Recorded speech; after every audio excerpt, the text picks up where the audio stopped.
네, 요즘 요한계시록 큐티를 계속하고 있는데요. 많이 어려우시죠? 네. 근데 지난주 설교를 여러분들이 못 들으신 분들은 잘 들어보시고, 들으셨던 분들도 한 번 더 들어보시면 참 좋을 것 같습니다. 요한계시록을 이해하는 데 아주 큰 도움이 되리라 생각이 됩니다. 오늘 말씀도요, 굉장히 설명할 게 좀 많아요. 요한계시록은 하나하나 이 시대 사람들에게 가장 먼저 보낸 편지가 아니라 그 당시 2000년 전에 이스라엘과 또 많은 그 그리스도인들에게 보낸 편지이기 때문에 우리들에게는 참 여러 가지로 생소해서 알아야 될 것들이 참 많이 있습니다.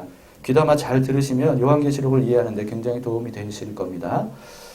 오늘 본문에는 그 유명한 14만 4천에 대한 내용이 담겨져 있습니다. 우선 어떤 맥락에서 24만 4천이라고 하는 숫자가 나온 건지 거기에 대해서 좀 차근차근 좀 알아볼 필요가 있습니다. 오늘은 7장을 읽었는데요. 5장부터 내용을 좀 아셔야 됩니다. 5장에 보면 하나님의 오른손에 두루마리가 있는 것을 요한이 봅니다. 5장 1절을 한번 보십시다. 요한이 보는 거예요. 내가 봄에 보좌에 앉으신 이의, 이 하나님이죠. 보좌에 앉으신 이의 오른손에 두루마리가 있으니 안팎으로 썼고 7인으로 봉하였더라. 두루마리는 파피루스, 여러분 아시죠? 양피지나 어떤 그 갈대로 만든 둘둘 말려 있는 것, 책을 의미하는 겁니다. 거기에 7인으로 봉해졌다라고 되어 있죠. 요즘은 휴대폰 성경이 굉장히 많이 잘 나와 있는데요. 특히 좋은 게 뭐냐 하면 검색 기능이 있습니다. 그래서 여러분들의 휴대폰 성경 앱에서 오른손을 한번 검색해 보세요. 그러면 하나님과 관련된 오른손이 어떤 의미인지 그거를 여러분들이 알 수가 있는데요. 크게 두 가지 뜻으로 압축될 수가 있습니다. 첫 번째는 권능이고요. 두 번째는 구원이에요. 그러니까 하나님의 오른손이 하는 일은 두 가지입니다. 권능과 구원. 그런데 이것은 두 가지지만 동전의 양면처럼 하나로 통일이 됩니다. 성경에서 말씀하는 구원은 어떤 구원이냐면요. 강력한 악으로부터의 구원이에요. 이 이미지를 여러분들이 알고 계셔야 됩니다. 대표적으로 구원을 상징하는 아주 유명한 사건이 성경에 기록되어 있죠. 출애굽기입니다. 그러니까 이스라엘 백성들이 그 당대 가장 강력한 제국이었던 이집트의 노예로 있었어요. 얼마나 힘들고 어려운 상황이었겠습니까? 430년간이나 이렇게 노예살이를 하니까 너무너무 힘든 상황인데 그 대상이 이집트인 거예요. 가장 강력한 권세를 가지고 있었던 제국이죠. 근데 하나님께서 그 이집트로부터 이스라엘을 구원해내십니다. 그런데 구원해내실 때 어떻게 구원해내시죠? 당대 가장 최강국이었던 이집트를 완전히 압도하는 그런 엄청난 하나님의 권능으로 10가지 재앙을 심판으로 이집트 땅에 내리셔요. 그래서 이렇게 강한 이집트였음에도 불구하고 하나님의 이 압도적인 권능에 못 이겨서 결국은 이스라엘을 놓아주게 되죠. 그래서 이를 통해서 우리가 구원에 대해서 알 수 있는 건 뭐냐면요. 악을 심판하는 압도적인 권능이 전제돼야 구원할 수 있다. 라고 하는 겁니다. 대부분 요한계시록을 심판에 관한 책으로만 알고 있는 경우가 많이 있습니다. 그러다 보니까 요한계시록을 보면서 무섭다, 어둡다, 뭐 이런 이미지를 갖게 되는 거죠. 근데 지난주에 제가 말씀드렸듯이 이 당시 초대교회 그리스도인들은 요한계시록을 전혀 그런 이미지로 보지 않았을 거예요. 정말 기쁘게 이 요한계시록을 대했을 겁니다. 왜냐하면 요한계시록은 본래 구원의 책이기 때문에 그래요. 물론 요한계시록에는 심판에 대한 내용들이 굉장히 많이 있죠. 그런데 그 심판이 무엇을 위한 심판이냐면 구원을 위한 심판인 거예요. 당시 그리스도인들은 당대 최강국 강력한 제국이었던 로마 제국의 압도적인 힘에 눌려서 엄청난 박해를 당하고 있었잖아요. 그런 초대교회 성도들에게 이 요한계시록이 주어진 겁니다. 근데 그 요한계시록의 내용이 뭐예요? 이 압도적인 로마 제국의 박해로부터 그리스도인들을 구원해 내겠다는 말씀입니다. 그래서 예수 그리스도께서 재림하셔서 악의 세력을 모두 심판하심으로써 압제되어 있었던 그리스도인들을 다 구원해 내실 것이다. 라고 하는 이런 내용이죠. 그러니까 초대교회 성도들에게는요, 이 요한계시록이 얼마나 기쁜 소식이겠어요. 말 그대로 복음, 복된 소식이죠. 기쁜 소식이라는 겁니다. 특히 이 시대에 박해받던 그리스도인들에게는요, 요한계시록은 어떤 다른 성경보다도 더 사랑스럽고 사랑할 만하고 그리고 되뇌이고 싶은 그런 성경이었을 겁니다. 그래서 속히 이 요한계시록에 예언된 일들이 이루어지기를 소망하면서 모든 박해를 이기고 또 이기는 그런 책이 됐던 거죠. 자, 아까 이제 5장을 봤는데요. 5장 1절을 한번 다시 보십시다. 5장 1절을 한번 다시 보여주시면 내가 봄에, 사도 요한이 본 거예요. 내가 봄에 보호자에 앉으신 이의 오른손에 두루마리가 있어요. 그런데 두루마리 안팎에 뭔가가 써져 있어요. 근데 그 두루마리가 어떻게 되어 있습니까? 7인으로 봉해져 있다는 거예요. 사도 요한이 본 것을 우리가 정확히 같이 볼 수는 없지만요. 한번 상상을 해봅시다. 지극히 높은 하늘 보좌에, 보좌는 왕좌 아니겠습니까? 보좌에 하나님이 앉아 계셔요. 근데 그 손에 두루마리가 들려 있는데 7인이 봉해져 있다는 겁니다. 근데 그 두루마리는 오른손에 들려 있다는 것을 통해서 보건대 무엇이 적혀 있는 두루마리겠습니까? 오른손이 무슨 뜻이라고 그랬죠? 권능과 구원. 권능을 통한 구원. 오른손에 두루마리가 들려 있다는 것은 바로 권능을 통한 구원의 메시지가 적혀 있다라고 하는 의미라고 볼 수가 있는 겁니다. 자, 여러분 한번 그 그림을 보여주시면 두루마리가 어떤 걸까? 7인으로 봉해진 두루마리가 어떤 걸까? 아마 이 둘 중에 하나일 겁니다. 둘둘 말려져 있는 안팎에 글씨가 빼곡하게 쓰여져 있는 것에 7인으로 봉해져 있고요. 거기에 7인마다 도장이 찍혀 있어요. 이게 바로 그 당시의 두루마리였습니다. 예를 들면 이런 겁니다. 이 두루마리가 예를 들어 황제의 명이 담긴 두루마리라고 한번 생각해 보세요. 그러면 이 인에 뭐가 찍혀 있었겠어요? 황제의 도장이 찍혀 있겠죠. 이건 무슨 뜻이냐면 황제의 도장이 찍혀 있는 두루마리는요. 황제가 인증한 사람 외에는 펼쳐볼 수 없는 거예요. 그 사람에게만 펼쳐볼 수 있는 권한이 있는 겁니다. 아무나 펼쳐보면 안 되는 거예요. 그러면 즉각 처형인 거죠. 네, 맞습니다. 여러분, 그래서 하나님의 오른손에 악인들을 심판하고 그리스도인들을 구원하라는 명이 담긴 두루마리가 7인으로 봉해져 있는데요. 7이라고 하는 것은 완전수죠. 그래서 완전히 철저하게 봉해져 있다라고 하는 그런 뜻입니다. 근데 이 두루마리를 본 요한이 얼마나 기뻤겠어요. 권능으로 구원하시겠다는 메시지가 담겨있는 오른손에 들려진 이 두루마리. 근데 요한이 너무 기뻤을 거예요. 근데 문제가 발견이 됐습니다. 이 인봉을 뗄 자격을 가진 사람이 아무도 안 보이는 거예요. 인봉을 떼야 이 하나님의 명이 쓰여진 대로 실행이 될 텐데 그걸 실행시킬 수 있는 인봉을 뗄 자격을 가진 사람이 안 보이는 겁니다. 그러니까 요한이 얼마나 실망했겠어요. 그래서 큰 소리로 통곡했다고 기록을 하고 있습니다. 근데 그때 천상의 24장로 중에 한 사람이 이렇게 말하는 거예요. 5장 5절을 보시면 장로 중에 한 사람이 내게 말하되 울지 말라. 유대 지파의 사자 다윗의 뿌리가 이겼으니 그 두루마리와 그 7인을 떼시리라 하더라. 드디어 7인을 떼실 분이 누군지를 여기서 밝혀주고 있죠. 그분이 누구냐면 유다 지파의 사자래요. 이거는요. 이스라엘의 조상인 야곱이 자기 12아들 중에 유다를 축복할 때 그때 했던 예언이에요. 유다 지파의 사자. 라이온. 그래서 유다 지파는 어떤 지파냐면 이스라엘에서 왕권을 가진 지파입니다. 정통 왕권을 가진 지파가 유다 지파인데 그 사자처럼 강력한 왕권을 가진 분이라는 뜻이에요. 그리고 또 다윗의 뿔이라고 하죠. 다윗은 어떤 사람입니까? 이스라엘 역사상 가장 강력하고 위대한 왕이에요. 추앙받는 왕이죠. 근데 다윗의 뿌리는 바로 예수 그리스도를 의미한다는 것을 이 당시 초대교회 성도들은 알고 있었습니다. 왜냐하면 예수님이 대표적으로 어떻게 불렸습니까? 다윗의 자손이라고 불렸죠. 다윗의 자손. 자, 그래서 여러분 예수님이 권능으로 구원하실 것이라고 하는 왕명이 기록된 두루마리의 봉의를 뗄 수 있는 유일한 분이다. 라고 하는 것을 이 장로 한 사람이 지금 선포하는 거예요.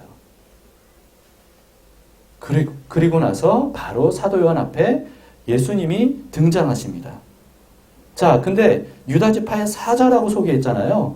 근데 놀랍게도 사자의 모습이 아니라 어린 양의 모습으로 등장하셔요. 6절, 7절에 보시면 내가 또 보니 보좌와 네 생물과 장로들 사이에 한 어린 양이 서 있는데 일찍이 죽임을 당한 것 같더라. 그에게 7뿔과 7눈이 있으니 이 눈들은 온 땅에 보내심을 받은 하나님의 7영이더라. 7이라는 숫자는 무슨 뜻인지 여러분들 기억하시고요. 이어서 그 어린 양이 나와서 보좌에 앉으신 이의 오른손에서 두루마리를 취하시니라. 드디어 두루마리를 취하고 하나씩 떼실 분이 나타나신 겁니다. 근데 이분을 어떻게 소개하고 있냐면 일찍 죽임을 당한 어린 양 같다고 소개하고 있죠. 누굽니까?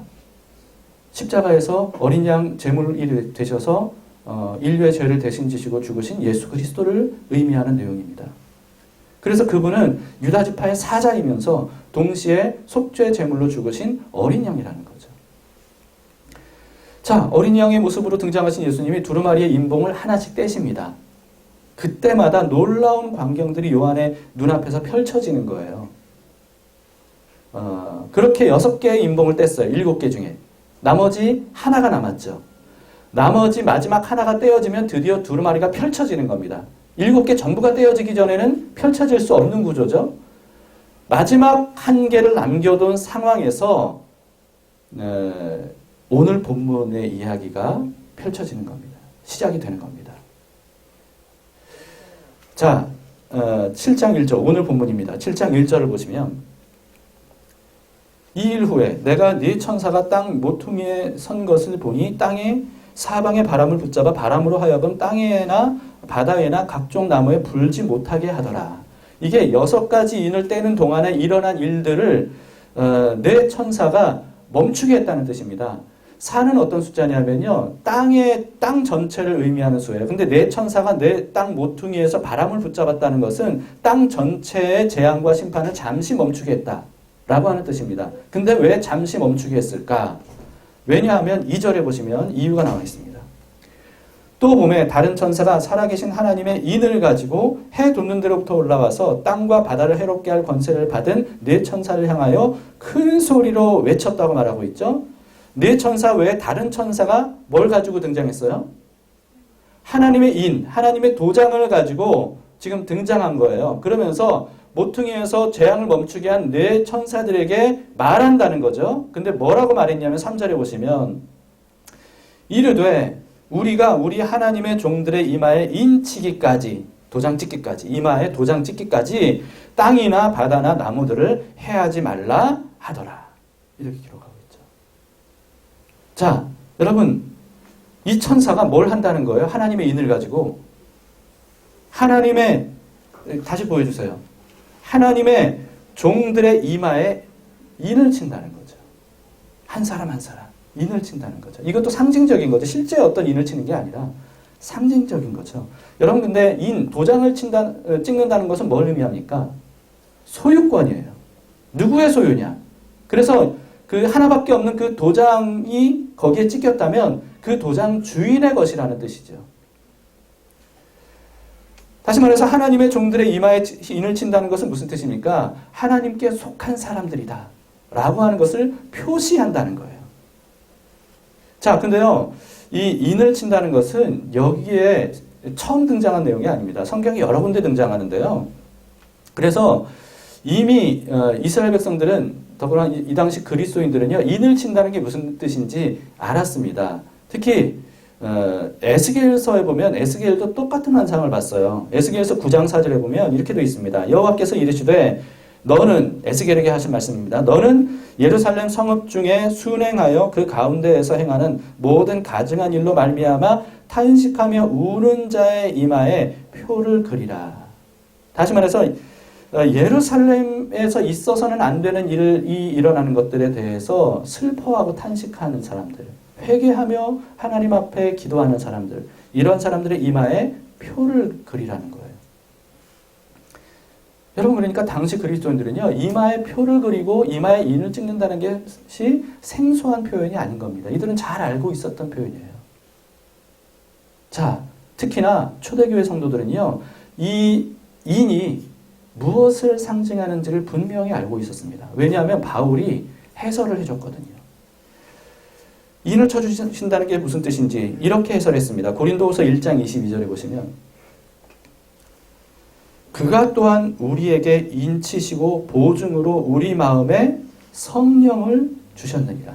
또 에베소서에도 1장 13절에 그 안에서 너희도 진리의 말씀 곧 너희의 구원의 복음을 듣고 그 안에서 또한 믿어 어떻게 했어요? 약속의 성령으로 인치심을 받았으니. 이렇게 말씀하고 있죠. 여러분 무슨 뜻입니까? 하나님께서 인을 쳐주셨다라고 하는 것은 무슨 뜻이에요? 그러면 성령님을 보내주셨다는 겁니다. 성령님을 보내주셨다는 거예요. 그러니까 예수님을 믿고 하나님의 자녀가 된 사람들에게 성령님을 보내주심으로써 하나님을 보실 때 이 사람이 구원받은 하나님의 자녀인지 아닌지를 성령님을 통해서 즉각 알 수 있다는 거죠. 이마에 인을 쳤다는 건 왜 다른 데가 아니라 이마입니까? 가장 잘 보이는 곳이거든요. 가장 구별하기 쉬운 곳. 상징적으로.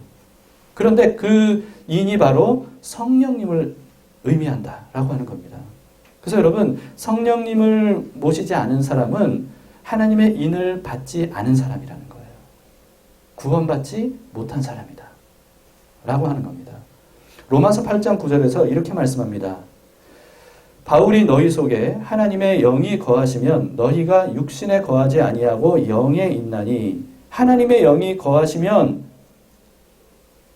우리 안에 영이 거한다는 거예요. 다시 보여주세요. 누구든지 그리스도의 영이 없으면 그리스도의 사람이 아니라. 그리스도의 영이 성령님이죠. 그렇습니다, 여러분.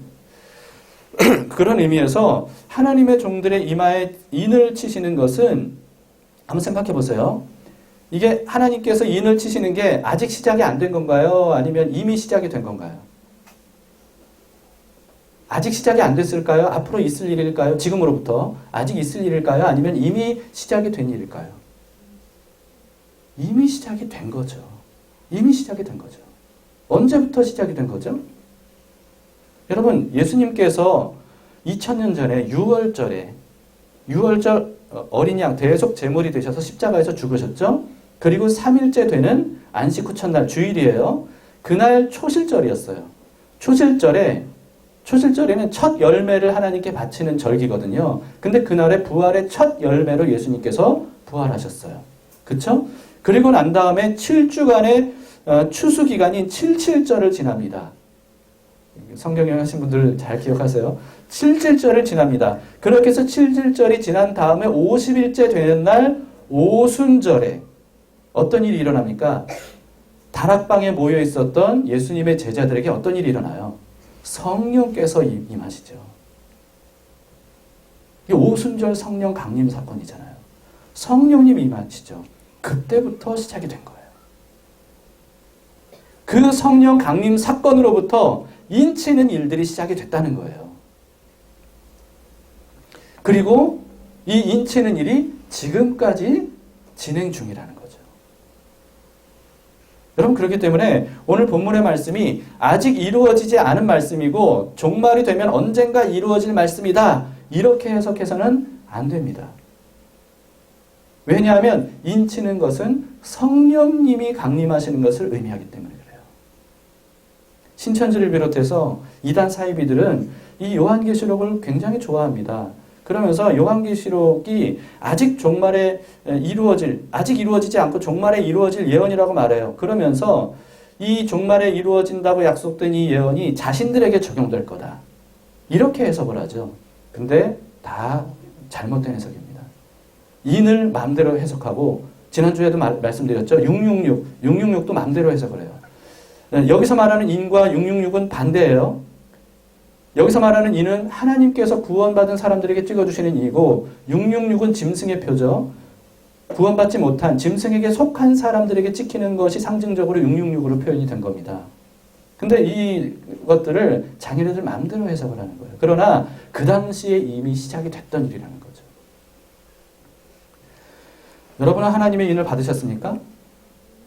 여러분들이 하나님의 인을 받았는지를 알려면 어떻게 알아야 되죠? 내 안에 성령께서 계시느냐 라고 하는 것을 알면 되죠. 여러분들은 성령님이 안에 계십니까? 근데 이것도 너무 추상적이에요. 너무 고차원적이에요. 성령님이 내 안에 계시는 걸 어떻게 알지? 여러분 그걸 어떻게 알 수 있을까요? 내 안에 성령님이 계신지 아닌지? 하나님과 인격적인 교제를 하고 있느냐 아니냐, 인격적인 교제가 가능하냐 아니냐로 알 수 있어요. 하나님과 교제, 이걸 어렵게 생각할 필요가 없다고 했습니다. 사람과 교제하는 것과 비슷하다고 그랬어요. 여러분 인간관계를 맺을 때 어떻게 합니까? 대화하죠, 대화. 그래서 이 사람 말을 듣기도 하고 내가 말하기도 하고 그러면서 소통하잖아요. 그러면서 교제를 하는 거 아니겠습니까? 하나님도 마찬가지예요. 하나님과의 교제도 대화를 통해 소통할 수 있느냐라고 하는 겁니다. 여러분이 삶을 살면서 하나님과 대화하고 소통한다면 그 사람은 성령을 받은 사람이고 그 사람은 바로 인 맞은 사람이에요. 그걸 통해 알 수가 있습니다. 물론 소통하는 대상이 진짜 하나님인지 아니면 거짓 신인지 이걸 성경으로 분별하는 작업이 필수이긴 한데 어쨌든 진짜 하나님과 소통이 가능하다면 성령의 인을 받은 사람이다 라고 볼 수 있는 거죠. 그래서 여러분 스스로를 한번 점검해 보시길 바랍니다. 예수님께서 유대인들에게 이렇게 말씀하셨습니다. 요한복음 8장 47절에 하나님께 속한 자는, 인 받은 사람을 의미하죠. 하나님께 속한 자는 하나님의 말씀을 듣나니 너희가 듣지 아니함은 하나님께 속하지 아니하였음이로다. 이 당시에 유대인들에게 하신 말씀입니다. 또 반면에 이렇게도 말씀하셨어요. 요한복음 10장 27절부터 보시면 내 양은 내 음성을 들으며 알아듣는다는 거죠. 나는 그들을 알며 그들은 나를 따르느니라. 내가 그들에게 영생을 주노니 영원히 멸망하지 아니할 것이요 또 그들을 내 손에서 빼앗을 자가 없느니라. 자, 무슨 뜻입니까? 하나님께 속한 사람, 다시 말해서 인 맞은 사람은 하나님을 알고 그리스도를 알고 그리스도도 우리를 아신다는 거예요. 그리고 알아들을 수 있다는 거예요. 소통이 가능하다는 거예요. 이 사람이 바로 인 맞은 사람이다 라고 하는 거죠. 그런데 이런 소통을 가능하게 하시는 분이 누구냐 하면 성령님이라는 겁니다. 여러분 성령님이 우리에게 얼마나 중요한 분인지를 우리가 알아야 됩니다. 아무리 입으로 주여 주여 한다고 해서 그 사람이 구원받는 게 아니라 그랬습니다.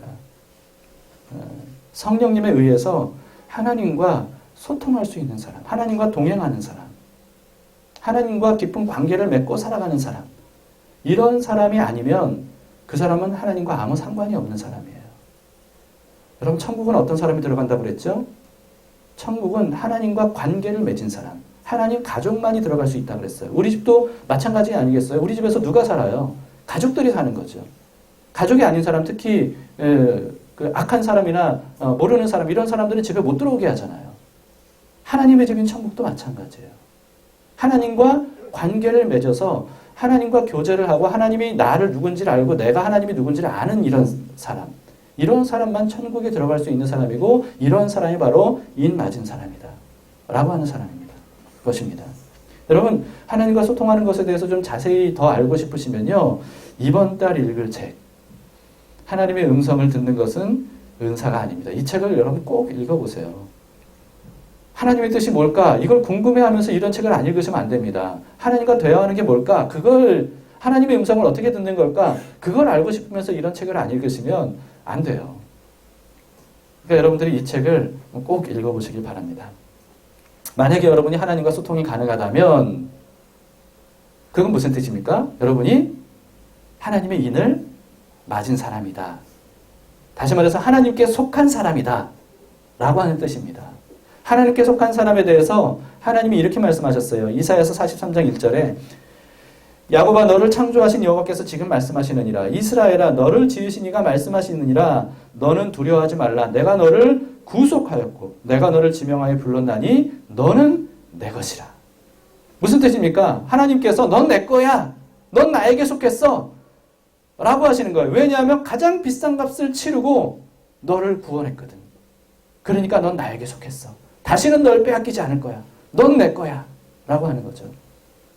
여러분 우리 사랑하는 아들, 딸들에게 어떻게 합니까? 꼭 끌어안으면서 내 새끼 막 그러잖아요. 내 새끼. 내 거야. 그러잖아요. 그런 거예요. 하나님이 지금 그런 말씀을 하고 있는 겁니다. 다신 널 잃어버리지 않을 거야. 여러분 하나님은 우리를 악의 소나기, 그것도 우리가 결코 이길 수 없고 벗어날 수 없는 강력한 악의 소나기로부터 가장 강한 권능으로 우리를 건져내셨어요. 그래서 우리를 양자로 삼아주셨어요. 하나님의 자녀가 되게 해주셨어요. 그래서 우리는 하나님의 것이 됐어요. 하나님께 속한 사람이 됐어요. 하나님을 아버지라고 부를 수 있게 됐어요. 하나님의 보호와 공급을 받을 수 있는 자격을 얻은 사람이 되었어요. 뿐만 아니라 자그마치 하나님의 상속자가 됐어요. 하나님의 유산을 물려받을 수 있는 그런 사람이 된 거예요. 이게 얼마나 놀라운 은혜입니까? 얼마나 감사한 일이에요. 바로 그런 은혜를 받은 인맞은 사람이 바로 우리들이다 라고 하는 겁니다. 자, 오늘 본문의 4절을 보시겠습니다. 내가 인침을 받은 자의 수를 들으니, 이렇게 인침받았다 그랬죠. 인침받은 자의 수를 들으니 이스라엘 자손의 각 지파 중에서 인침을 받은 자들이 몇 명이에요? 14만 4천이니 이렇게 말씀하고 있습니다. 인맞은 모든 사람의 총수가 14만 4천이라는 거예요. 이단 사이비들이 좋아하는 숫자죠. 이 숫자를 왜 좋아하냐면요.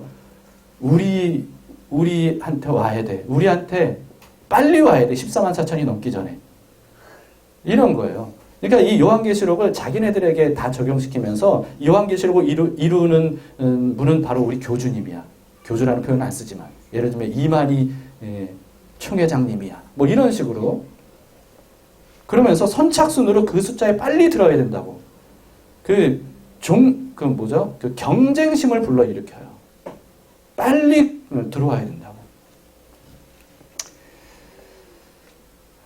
그러나 여러분, 당시 초대교회 성도들은 이 14만 4천의 숫자가 의미하는 게 뭔지를 확실히 알고 있었습니다.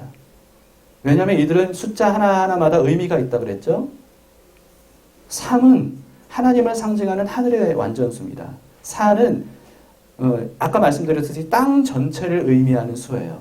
그런데 이 3과 4의 조합을 한번 보세요. 3 더하기 4가 7이죠. 그런데 7이 무슨 숫자라고요? 완전수라고요. 하늘과 땅 전체를 의미하는 수라는 뜻입니다. 그리고 3 곱하기 7은 몇이에요? 12죠. 이것도 완전수를 의미합니다. 그래서 구약에는 12지파가 나오죠. 신약에는 거기에 대비해서 12제자가 나오죠. 구원받은 모든 사람들을 상징하는 수가 바로 12입니다. 그리고 1000은 셀 수 없이 많은 숫자를 의미하는 게 바로 1000이라고 하는 숫자예요. 그래서 많고 많은 수를 뭐라고 말하냐면 천천 이렇게 말하죠. 근데 여러분 14만 4천은 계산이 어떻게 됩니까? 14만 4천은 어떻게 계산이 되냐면 12 곱하기 12 곱하기 1000이에요. 이게 14만 4천입니다. 다시 말해서 완전함과 전체를 상징하는 숫자를 총동원한 수, 이게 바로 14만 4천입니다. 그러니까 숫자적으로 14만 4천 명이라는 뜻이 아니라 충만한 수, 무수히 많은 수, 구원받은 모든 사람들을 의미하는 숫자라는 거죠. 하나 둘 셋 해가지고 14만 4천이라는 의미가 아니라 전체를 의미하는 수라는 뜻입니다. 여러분, 다음 사실이 이 사실을 뒷받침해 줍니다. 9절에 우리가 이제 4절까지만 읽었지만 9절에 보시면 이어서 이런 내용이 기록되어 있어요. 이 일 후에 내가 보니, 또 요한이 본 거예요. 각 나라와 족속과 백성과 방언에서 아무도 능히 셀 수 없는 큰 무리가 나와 흰옷을 입고 손에 종려나 가지를 들고 보좌 앞과 어린 양 앞에 섰다고 말하고 있죠. 흰옷을 입은 능히 셀 수 없는 많은 무리들입니다. 그 사람들이 하나님의 보좌 앞에서 찬양하는 장관이 지금 연출되는 내용이에요. 이게 이제 9절 이하로 보시면 그 장면들이 묘사가 되어 있습니다. 다시 말해서 여러분, 인침받은 14만 4천을 여기서는 또다시 어떻게 표현하고 있습니까? 능히 아무도 셀 수 없는 큰 무리. 이렇게 표현하고 있는 거죠. 그러니까 전 세계 모든 구원받은 사람들을 의미하는 상징적인 숫자가 14만 4천입니다. 그런데 여러분, 우리가 아까 사절을 봤는데 사절을 다시 보시면 우리가 간과해서는 안 되는 내용을 우리가 한번 짚어봤으면 좋겠습니다. 4절을 다시 보시면 내가 인침받은 자의 수를 들으니 이스라엘 자손의 각 지파 중에서 인침받은 사람이 14만 4천이라는 뜻입니다. 다시 말해서 이게 무슨 뜻입니까? 이스라엘 각 지파의 모든 사람들이 인침받은 것은 아니라는 거예요. 각 지파 중에서 인침받은 사람의 총수가 14만 4천인데 12지파의 각 지파마다 12,000명씩 12,000명씩 12지파에서 14만 4천이라고 기록하고 있는 거죠. 여러분 이스라엘이 출애굽했을 때 인구조사를 했거든요. 그때 20세 이상 싸움에 나갈 수 있는 군인이 될 수 있는 남자의 수가 약 60만 명이라고 그랬습니다. 60만 명. 그런데 인 맞은 사람이 5절에서 7절을 보면 각 지파당 12,000명씩 14만 4천 명이에요. 14만 4천 명은 충만함을 의미하는 숫자이긴 하지만 그러나 이걸 통해 우리가 알 수 있는 건 뭡니까? 이스라엘의 모든 사람들이 입 맞고 구원받는 것은 아니다. 라고 하는 거죠. 구약의 이스라엘은 무엇을 상징합니까? 교회를 의미합니다. 여러분 구약을 볼 때 그걸 여러분들이 염두에 두고 보셔야 돼요. 구약의 이스라엘은요. 신약의 교회를 의미해요. 그렇다면 무슨 뜻입니까? 14만 4천은 무슨 뜻입니까? 교회 다니는 모든 기독교인들이 구원을 받는 것은 아니라는 거예요. 이미 말했듯이 교회를 다녀도 성령의 인침을 받지 못한 사람들은 해당이 안 되는 겁니다. 여기에 대해서 우리가 경각심을 가져야 되는 거죠.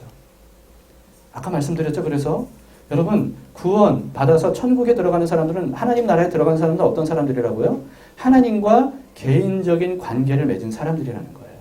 개인적인 관계를 맺지 않은 기독교인들은 거기에 해당이 안 된다는 거죠. 그래서 여러분 예수님을 믿는다는 것은 뭘 의미합니까? 구원은 무엇을 의미합니까?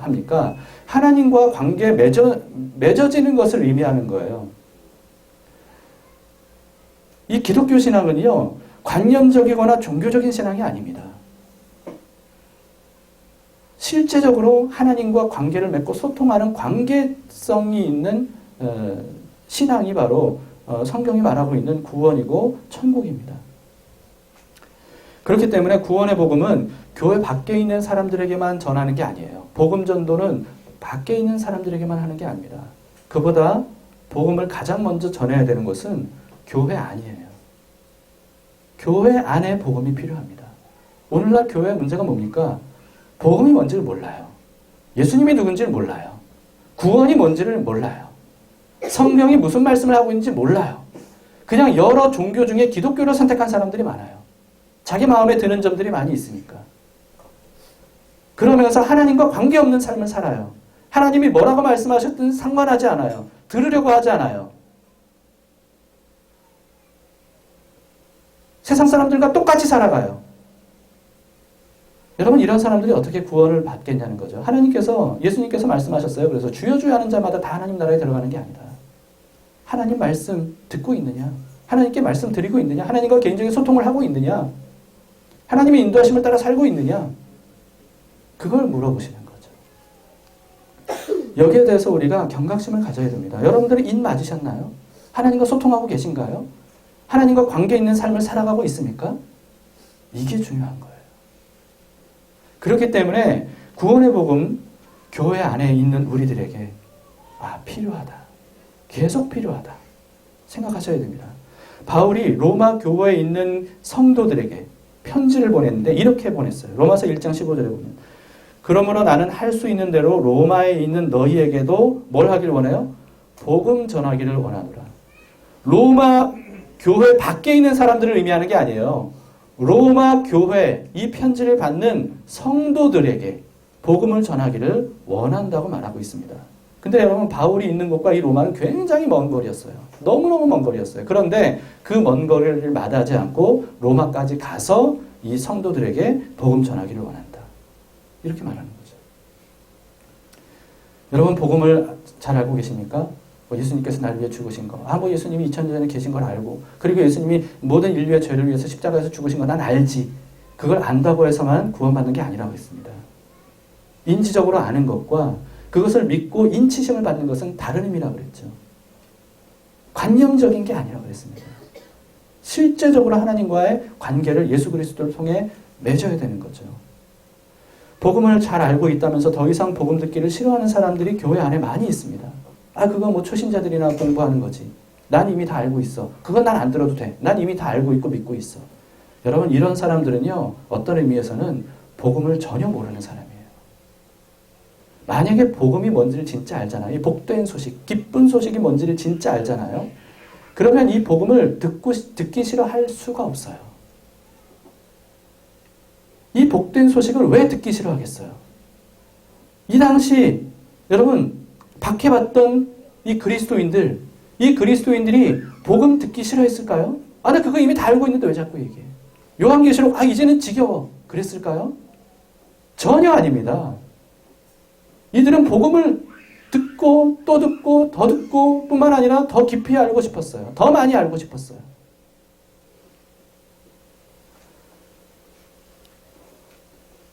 여러분, 우리에게는 복음이 계속 필요합니다. 왜냐하면 우리가 오직 예수 그리스도의 복음만으로 구원을 얻을 수 있죠. 근데 구원을 얻게 하는 것이 복음일 뿐만 아니라 구원을 완전히 이루게 하는 것도 복음이에요. 그렇기 때문에 구원이 완전히 이루는 예수님의 재림의 때까지 우리에게 계속 필요한 게 뭡니까? 복음이에요. 이 복음만이 우리를 끝까지 구원을 얻게 하는 말씀이라는 거죠. 은혜라는 겁니다. 그러니 여러분, 복음을 다 한다고 착각하시면 안 됩니다. 복음을 더 깊이 하셔야 돼요. 더 많이 하셔야 돼요. 복음을 통해서 예수님을 만나야 됩니다. 하나님 앞으로 나아가야 돼요. 그분과 소통하며 그분의 인도하심을 따라 광야 같은 삶을 우리가 인도하심을 따라 살아갈 수 있어야 됩니다. 그래야 약속의 땅으로 들어갈 수 있는 거죠. 하나님의 인치심을 받고 흰옷을 입은 허다한 무리인 14만 4천 명도요, 명백하게 복음에 의한 사람들이라는 것을 기술하고 있습니다. 13절, 14절에 보시면 이렇게 되어 있습니다. 13절, 14절에 보시면 장로 중 하나가 응답하여 나에게 이르되 이 흰옷 입은 사람들이 누구며 또 어디서 왔느냐. 14만 4천 명을 말하는 거죠. 내가 말하기를 내 주여 당신이 아시나이다 하니 그가 나에게 이르되 이는 큰 환란에서 나오는 자들인데 어린 양의 피에 그 옷을 씻어 희게 하였느니라. 인침받은 14만 4천 명이 어떤 사람들이라고요? 어린 양의 피로 씻은 흰옷을 입고 있는 사람들. 이 사람들이 14만 4천 명 인침받은 사람이라는 겁니다. 근데 여러분, 어린 양의 피는 무슨 색이에요? 빨간색이죠. 근데 빨간색으로 옷을 빨면 무슨 색이 되겠어요?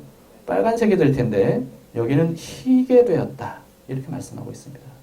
정결하게 되었음을 의미하는 겁니다. 완전히 깨끗하게 되었음을 상징하는 것이 바로 흰 옷입니다. 옷, 피, 관계 있는 개념이죠. 근데 이거는 제물, 제사와 관련이 있고요. 그리고 이것은 바로 구원과 복음과 관련이 있습니다.